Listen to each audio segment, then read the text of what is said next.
grateful for you, the listener, for tuning in on the airwaves of WRFL Lexington at 88.1 FM, or possibly streaming the show, streaming the audio at WRFL.FM, or maybe you're watching the show on Facebook Live. You can watch the show, if you like, on my profile, Mick Jeffries, as well as Leif Erickson's profile. And you can even join the Trivial Thursdays Facebook group to get one email from me a week saying who's on the show. So today on the show, we have a segment that was actually proposed by our next guest. Sarah Katzenmaier is here. Good morning, Sarah. Good morning. You might want to pop your mic on there and tell us how it is. Good morning. Hi. Good morning. How are you? I'm well, thank you. I'm glad to hear it. Sarah, you brought along a couple friends. Well, let's introduce them first. Do you want to introduce the people that you brought along? These are my favorite heroes, Dr. Gupta and Jacob Stone. Thank you all for joining today. I will talk more about them. Great seeing you, Sarah. Great to see you. Nice to see you, Dr. Gupta. And very nice to meet you, Mick. Yeah, absolutely. Thanks for being on the show, Dr. Gupta. Jacob Stone, are you an MD as well? No, I'm an exercise physiologist with UK in the cardiac rehab program. Okay, so thank you all for being here. Shall we? Sarah, you've got quite a story to tell. It's a story that I'm tangentially involved in as one of the people, and Leif too, I suppose, as people who are fond participants in fellow zombies. Annual, the zombie parade, the Michael Jackson Thriller parade. Right. Yeah. It's one of the funnest things that there is to do. Sarah, you've been involved in it. Have you been involved kind of like many years, most years? 10 years. 10. Yeah. I have all the bracelets to prove it. A t-shirt. This year, a little bit different for you. It was. Do you like me to share? Yeah, do you want to tell the story? I'd be happy to. It was a typical Sunday in October for me. I'm a Halloween fanatic. I'm a thriller lover. I did a big family breakfast for my family that I do every Sunday, 7 of us. And after that, my son offered to volunteer with me to do some lit drops for the Democratic Party for a special election. And we did that in a remote neighborhood out around Wolf Run. If something had happened to me there, I can't imagine I wouldn't be here. Then I went home from the lit drops and I got into my zombie costume. I wear a royal blue bridesmaid dress every year because I did that in a movie and it's kind of become my costume. And I put on all my zombie makeup that I have with the blood dripping and the bites and everything. And I really like to be in that first group of zombies. They separate them based on starting points and how many zombies sign up. And I like being at the Kentucky Theater because I like to see Michael and Ola when they come out of the theater, as the zombies are rising up out of the grave, which is really out of the gutters. And I have some photos of some of my zombie friends I saw down before the parade. So I know that I was there and I know that I was okay up until the point, where Michael and Ola finished their dance and the zombies are rising up. I must have been okay then because I have some photos. The next thing, however, that I remember is waking up at the University of Kentucky Hospital with an amazing staff. Dr. Gupta and his staff. I cannot sing their praises enough. Cannot say enough about them. But let me back up. Apparently, that is the next thing you remember. Yes. You went from downtown to the hospital. Yeah. Yes. Sarah's doing the thriller moves. Yes. So let me back up a little. Wow. So. Go ahead. Okay. So apparently. Did you say you're going to back up a little? Yeah. So there I'm in the hospital, but now I'm going back to the parade. Apparently, when Thriller started, I must have fallen to the ground, some heart episode, and people huddled around me. Someone must have attempted to do CPR, but maybe not doing it exactly right. And so there was a woman across the street, Charlotte Callan, my hero forever. She must have seen the huddle and came over and asserted herself as being trained in CPR. She had just completed the CPR training required by her job working at the University of Kentucky Pharmacy. She thinks she performed CPR on me for about 10 minutes. Apparently the first set of EMTs that were called were already at another emergency, and so they had to call 3rd Street and Woodland as backup, and it took them at least 10 minutes to get there. Apparently I was resuscitated 3 times before being put in the ambulance and taken to the University of Kentucky Hospital. My husband Barry had gone a block ahead of me because I always like him to take videos of me doing the thriller parade. And so he didn't know that anything had happened to me until the parade was over and I did not show up down at the Fifth Third Pavilion where we always meet. He was worried, so he called my son Kagan. Kagan used Find My app on our iPhones to find me and saw that I was at the University of Kentucky Hospital. He apparently broke a few security rules to get into the facility to try to find me because, Find My app is, from up there, and he just knew I was in that building. He did not know which of the many floors I might have been on, so he did go past security a time or two, but eventually they helped him find me. Apparently I was out of it for about 7 days. I have a video of the nursing staff singing Happy Birthday to me on the 29th, but I have no memory of it other than I have the video. I was discharged on November 2nd, and I have been under the expert care of Dr. Gupta and his staff ever since. Thank goodness for them. They are my heroes as well. And then since then, I've been doing cardiac rehab with Jacob Stone's staff, and I cannot sing their praises enough. Shout out to Craig, go Cats, and the rest of the staff there. They have kept me at it. They have helped my physical, obviously, self, but they have helped me up here more than I can say, just from keeping me at it and checking on me. And I'm focusing on the physical, but I do still have some emotional trauma to come to grips with.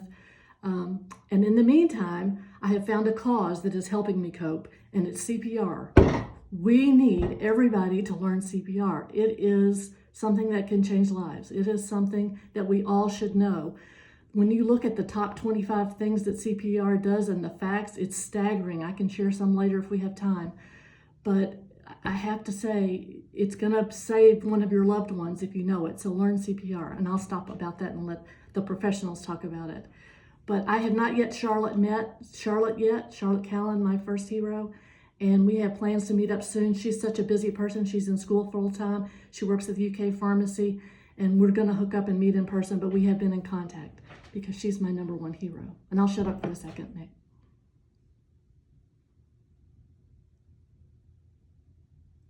Make your mic, sir. Thank you. That's Sarah Katzenmaier. Thank you, Sarah, for sharing that. I have so many questions, but before we get there, I think maybe let's engage with Dr. Gupta and see what he has to say about this. Dr. Vedant Gupta from UK Healthcare, right? Yes, I'm a cardiologist at the University of Kentucky. Now, what does a cardiologist do? I'm a heart specialist. Okay. And so you look at hearts when they go wrong? Well, hopefully when they go wrong, hopefully when they're on the mend, and hopefully when they're going right as well. I mean, it's in Sarah's case specifically, it was when it wasn't going right, but what's great about what I do and seeing patients when they're in the hospital, but also outside of the hospital, is I'm fortunate enough to build some of these relationships and see them when things are going well as well. Now, when I tell you, I gotta say, even recently, and Sarah, it might even be because of you, I have found myself, I think so many people take their hearts for granted. Mm-hmm. It's been beating your entire life. It's been running Yes. your body, right? Your whole life. However old you are, it's been beating. It doesn't go to sleep at night. Am I right about that? I'm pretty sure about that. You're absolutely correct. And that could that sort of freaked me out a couple times. And if you start sort of like paying attention to your heart, and you're like, is everything okay? Everything's okay, right? I think everything's okay. But so, and Sarah, you mentioned that, I mean, so there's like some mental collateral sort of, there's a lot of baggage that can go with this, I would think. Yes. As most of us walk around just kind of, as many people walk around just absolutely taking our hearts for granted. If you wind up being someone whose heart suddenly does something not good, then I would imagine that could color your sort of daily perspective. Yes, it does. Luckily, I'm on a combination of a couple of medications that are supposedly keeping my heart doing what it's supposed to do, but then I have a backup. I have a pacemaker and that other thing, the defibber thing. I have both of those as my backup. So Dr. Gupta and his staff have told me that I'm in good hands with the medicine, keeping my heart doing what it is supposed to. And in case it doesn't, then I have this backup. And Dr. Gupta, feel free to correct me. Absolutely. So, I mean, for Sarah specifically, what happened to her is she went into a dangerous heart rhythm. And that's really one of the situations when people go into a heart rhythm like this, where Charlotte and other people that know CPR make the biggest difference. As much as I'm fortunate to work at a world-class institution with world-class people like Jacob and our staff, and have the ability, technology-wise, but expertise-wise, to help with some of those things, none of that matters if Charlotte wasn't there to do CPR for her, because that was probably the single most important thing to help while her heart wasn't working because it was in this dangerous heart rhythm, to make sure every other organ was. And to prevent brain be able to get damage. blood out to the entire Right. I've since learned that prevented brain damage. Every second that she stepped up and got me going, kept me from having severe brain damage. Now, I have to ask, so, Charlotte, it's too bad that she's not here with us. We probably could have arranged that. If she was, do we know if she a healthcare professional, or is she just a citizen who knew CPR? All of the above. She works at the University of Kentucky Pharmacy as a job, and she's a full-time pre-med student, I believe. And Dr. Gupta, if you know different, I believe that's... Yeah, I know. So I would say that what Charlotte did, because it was a part of her job as a pharmacy tech here at the university, really sort of applies across the board. I don't know that I would have said that she needed it necessarily for her job outside of it's a requirement at UK, because you never know when you're going to be needed to do that. But I think it's on her path to a lifelong career in medicine. So one of the things she said to me, Mick, was that she had some doubts about her chosen profession to go back to med school and to make this huge commitment, and that when this happened, it reinforced it to her because she knew she wanted to be that person to help. She also said that she experienced that thing that I believe Jacob has mentioned in some training, is that people sometimes are hesitant, even if they have the training, the certification, to actually step up and be that good Samaritan, because what if I do something wrong? Should I be that assertive? Do I shove other people out of the way if they're doing it wrong? It takes something up here to have whatever that initiative is. And she said that she had it, and now she knows she has it. Let's bring Jacob Stone into this then, and have Jacob talk about. He trained me on CPR. And before we get started, I just want to say that I have sort of vague but sort of visceral memories of a CPR dummy when I was, I don't know, in like 7th grade or something like that. Mm-hmm. I don't know if that still happens. I don't know what it counts for. I feel like I know what CPR in general looks like, but just like you were saying, Sarah, if I was in a situation where it seemed as though I should step up and perform CPR, I would be extremely hesitant. Jacob Stone, would you like to talk some about that? Sure, yeah. We've been a big proponent for hands-only CPR and cardiac rehab for a while, and Sarah has a pretty amazing story. We've had other patients come to us with similar stories of receiving hands-only CPR, and one thing we do in our program is we at least offer it. We teach all patients and family members, anybody who wants to come with them, how to perform hands-only CPR. It takes away that mouth-to-mouth breathing. It's to try and get more people trained and hopefully get more people willing to help if they witness an emergency. And it takes about 90 seconds to learn. The first and most important step is you just call 911, put your phone on speaker, and they're going to walk you through everything that you need to do. The second is you just push hard and fast in the center of the chest. We have dummies in our facility, and so we let everybody actually practice with some feedback to dummies so they get an idea of how deep they really need to press and how fast they need to press. But it's a very, very valuable skill that does not take very long to learn. And so this is something that most anybody could learn. Is that right? Or Absolutely. Yeah, everybody can learn it. Mm-hmm. Okay. Jacob invited my entire family. Everybody should learn it. Jacob invited my family to come in for training, and it was great. And I had no idea that it was so hard to get that 1.5 to 2 inches depth, that very first thing, and get the green light to go. And then doing it to staying alive, doing it 120 times, correct me, Jacob, 120 times a minute? 100 to 120. It's hard. Now this is the tempo thing, right? It's hard. I've heard "Staying Alive" by the Bee Gees before. Yeah. That's So supposed to be. in class instruction, you try and press about 2 inches in depth at a rate of 100 to 120 beats per minute. So it's fast. You're pressing against some resistance. So it's a lot more challenging than people realize it's going to be. It is. So that to continue CPR for 10 minutes is a long time. It is. I could barely make it 1 minute. Jacob assures me that the adrenaline kicks in and that you are able to do more than you think. Yeah. But Now, let's see. So, Jacob, you are also you're at UK Healthcare, right? Correct. Mm-hmm. Okay. Let's see. So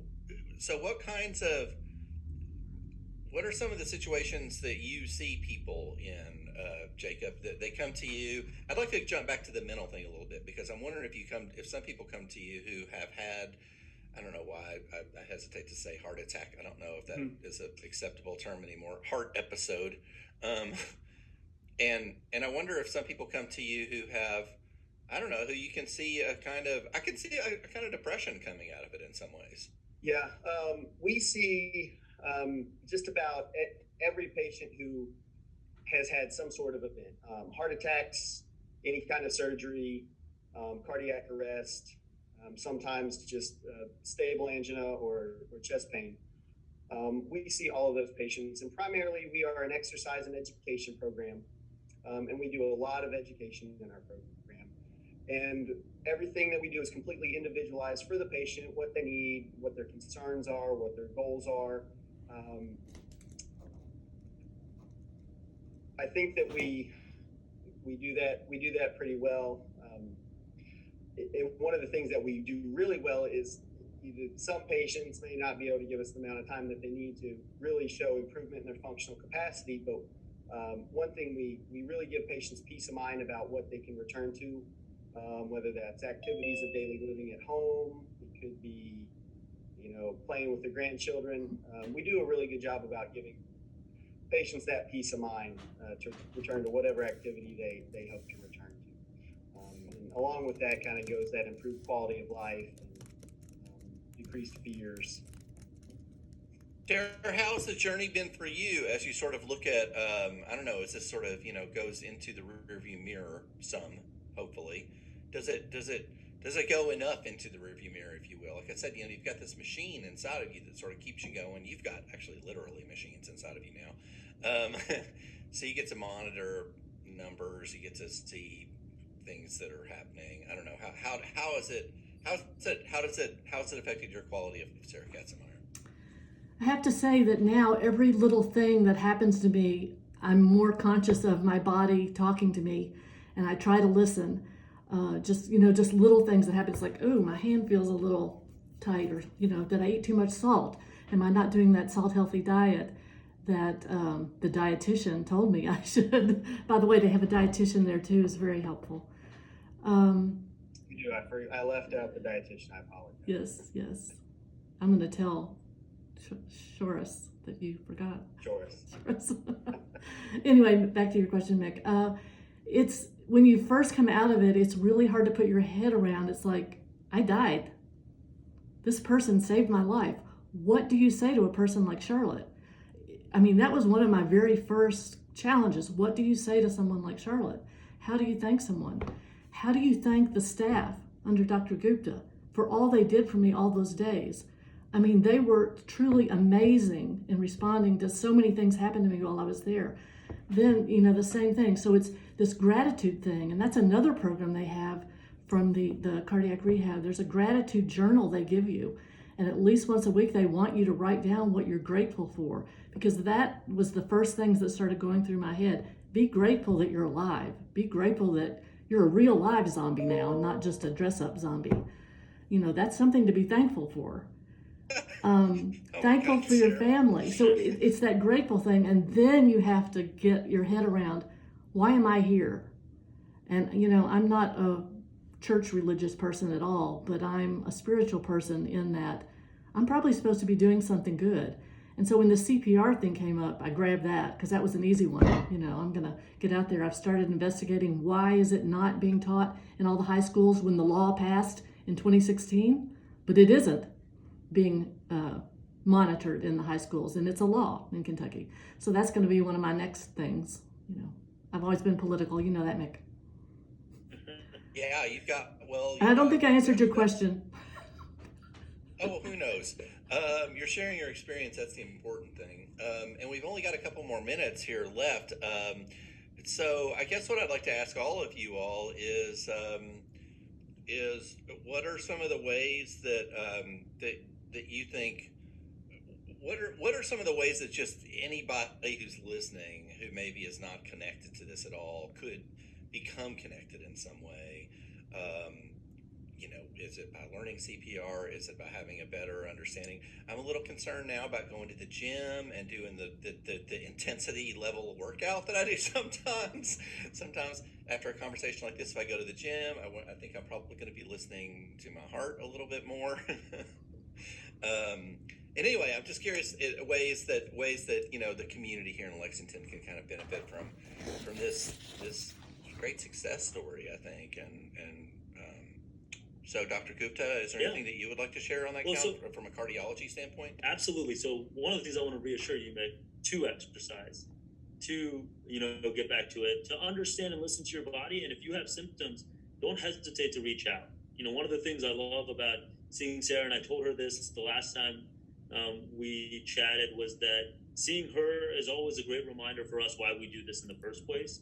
We're really here for the community. We're here for all patients. But if you need anything, don't wait on it. I think all too often we ignore symptoms. We say, oh, it's going to get better. It's not anything we need to worry about. Or, it's probably a cold, a flu, some gas, whatever it may be. Can I just level up there? Because years ago, I'm going to make a confession. Years ago, I had like some chest pains, and leading my kind of wacky American lifestyle or whatever, I was like, I don't have time for this. And I specifically sought out a friend, a nurse friend who I felt like I could count on to not tell me that I had to go straight to the hospital. Fair enough. In retrospect, I don't know if that's really the best use of my sort of priority making skills, but like you said, it's a very natural that, one. A lot of people don't really feel like I don't have time to have a heart attack. Yeah. Yeah, and I think that, and listen, I always tell everybody is, let us tell you that it isn't. We're happy to do that. Nothing makes me happier than to see someone and say, hey, you're doing all the things that you should be doing. But what we don't want to have happen is, mild symptoms become severe symptoms or become life-threatening symptoms. So you should always feel comfortable reaching out. And I think there's great ways to get involved. I think learning CPR is definitely one of them. But there's plenty of things. There's Go Red for Women, which is really a national program for awareness on heart disease in women that's happening in 2 Fridays from now.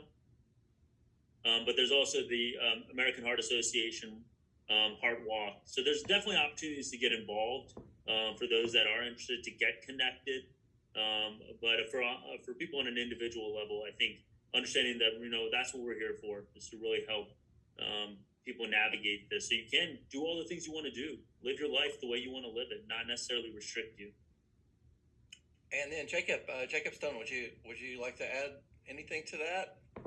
About helping people recover from things like Sarah's gone through? Can I say heart attack, by the way? Is heart attack still a thing? It is still a thing. Very confident, Okay. Unfortunately. Post-event, go to cardiac rehab. We're definitely underutilized. Everything that we do is individualized, so I guarantee there's no level of fitness that we cannot improve. We're going to risk stratify you, so if you think you're too healthy for cardiac rehab, I guarantee you that you're not. We're going to give you good peace of mind about what you can do. If you're ever concerned about an event, make sure you get that evaluation. Don't wait. The earlier the better. And the American Heart Association have some really great, super quick videos on their website about hands-only CPR with some demonstrations. So check those out. And if we actually have an in-person heart walk this year, every year myself and my team are always out there teaching hands-only CPR to anybody who wants to show up and participate. So.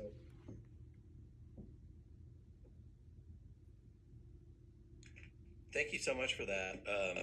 And so I am curious. I guess my last question, or no, let's just go straight. Let's go to Sarah. Sarah, I'm going to let you sort of close this segment out. We do have to go, but can you talk about, I don't know, the difference between how you feel now and how you felt maybe before this was happening, or right when it first, like when you woke up in the hospital?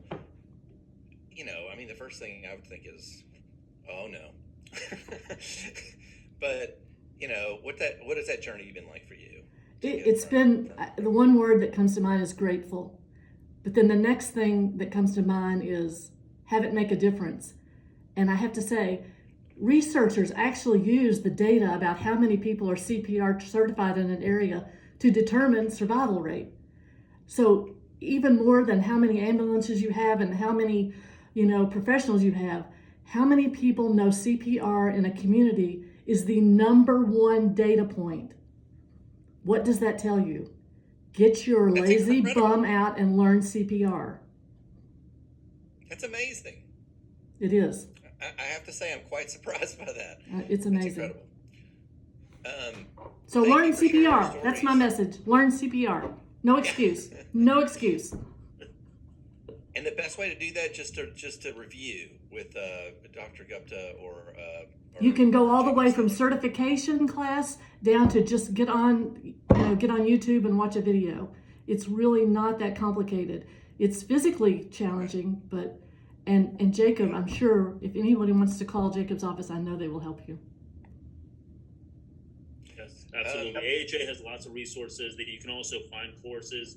If you just search AHA basic life support training near me, you can find courses to get certified to whatever level people want to. And I think any amount is helpful because as everybody's highlighted, for Sarah, probably the most important person was Charlotte. For the next person that goes down, and maybe, one of us that's out in the community and can actually do bystander CPR. And it's almost always your family or someone you know. It's not usually a stranger. So that's even more motivating to learn. It's usually your family member. It is. I'm glad you mentioned that as a closing point. That's especially worth mentioning. Thank you all. I appreciate it.